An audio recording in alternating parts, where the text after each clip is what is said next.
इस पृथ्वी लोक पर ऐसा कोई मनुष्य नहीं जिस पर विश्वास किया जा सके। सारे मनुष्य का मर जाना ही बेहतर होगा।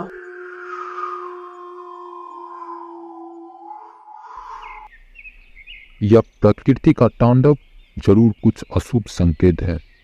अर्जुन की मृत्यु के बाद ऐसा क्या हुआ, मुझे पता लगाना होगा, अन्यथा यह पृथ्वी घोर संकट में है। अब मैं खुद उस अघोरी के पास जाऊंगा, जरूरत पड़ा तो उस अघोरी का अंत करना होगा। तपस्वी साधु अब उस अघोरी से काली तंत्र की पुस्तक किसी भी तरीके से लेने का सोच रहे थे, ताकि भूतलोक का द्वार बंद किया जा सके। और दूसरी ओर अघोरी उस पिचासनी को अपने वश में करने की विधि खोज रहा था। पिचासनी को अपने वश में करना कोई कठिन कार्य नहीं। कठिन तो उसे भूत लोक से पृथ्वी लोक लाना था। मुझे मालूम ही था पृथ्वी पर ऐसा कोई मनुष्य नहीं जो पिचासनी को हमेशा खुश रख सके। अब पिचासनी को अपने वश में कर पूरे पृथ्वी पर राज करूंगा। अघोरी पिचासनी को अपने वश में करने के लिए काली तंत्र की पूजा अर्धरात्रि में प्रारंभ कर देता है। ओम भीम क्रीम चामुंडाए नमः। ओम भीम क्रीम चामुंडाए नमः। ओम भीम क्रीम चामुंडाए नमः। तुम्हें क्या चाहिए मुझसे? तुम क्यों अपनी मौत को आमंत्रित कर रहे हो? मुझे यह पूरी पृथ्वी चाहिए। यहाँ का प्रत्येक जीव, जंतु एवं वस्तुओं पर मेरा अधिकार होना चाहिए।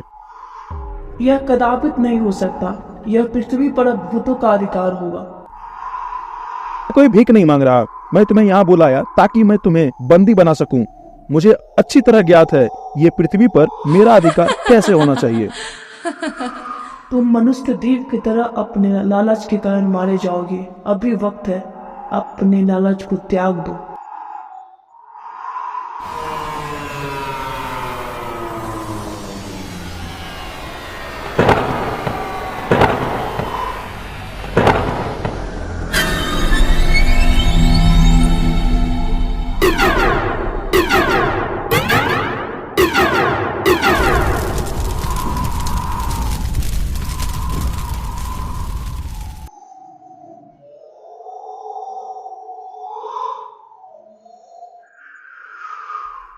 यह मूर्ख भी अपनी लालच के कारण मर गया।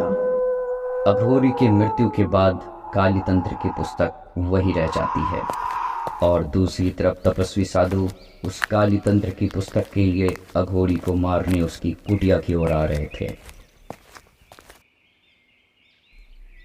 ये पुस्तक यूं ही इस हालत में और यहाँ की सामग्री देख के कुछ और ही प्रतीत हो रहा है। अघोरी का अंत होना ही था। जैसा बोओगे वैसा ही काटोगे।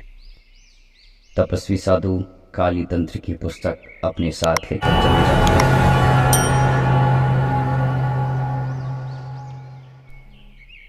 क्या मैं जीवित हूँ? मैं यहाँ कैसे आ गई? मैं तो श्रीकांत की हवेली में थी। आखिर क्या हुआ था वहाँ? वो इतनी डरावनी औरत कौन थी? क्या हुआ बेटी, तुम इतनी डरी हुई क्यों हो और इस सुनसान जंगल में क्या कर रही हो? तुम्हें यहाँ से चले जाना चाहिए। यहाँ एक बहुत ही शक्तिशाली पिचासनी का आतंक है। यहाँ से जल्द निकल जाओ। हाँ बाबा, मेरी जान अभी अभी बची है। आप मेरे साथ चलिए, वरना वह श्रीकांत को मार डालेगी। शांत हो जाओ बच्ची, तुम्हें सब मालूम है। और तुम जिस श्रीकांत की बात कर रहे हो ना, वो उसने ही धन की लालच में आकर पिचासनी को बुलाया है।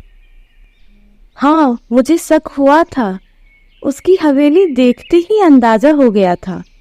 लेकिन बाबा, अभी उसकी जान संकट में है। उसकी मदद कीजिए।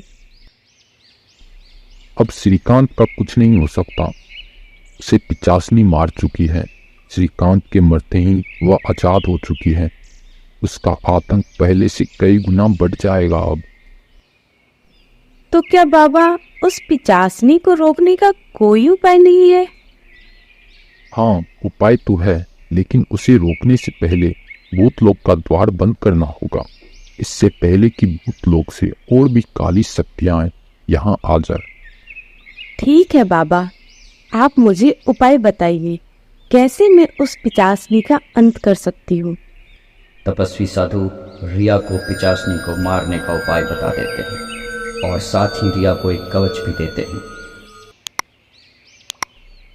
मैं चलता हूँ, मुझे हवन की तैयारी करनी है। भूत लोक का द्वार जल्द से जल्द मुझे बंद करना होगा।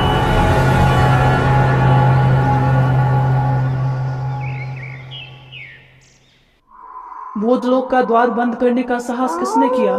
मुझे उसे द्वार बंद करने से रोकना होगा।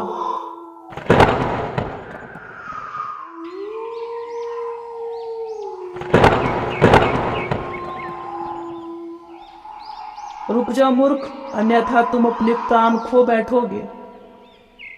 मैं तुम्हें अंतिम चेतावनी दे रही हूँ, रुक जाओ। तुम्हें अपनी प्राण का मोह नहीं है?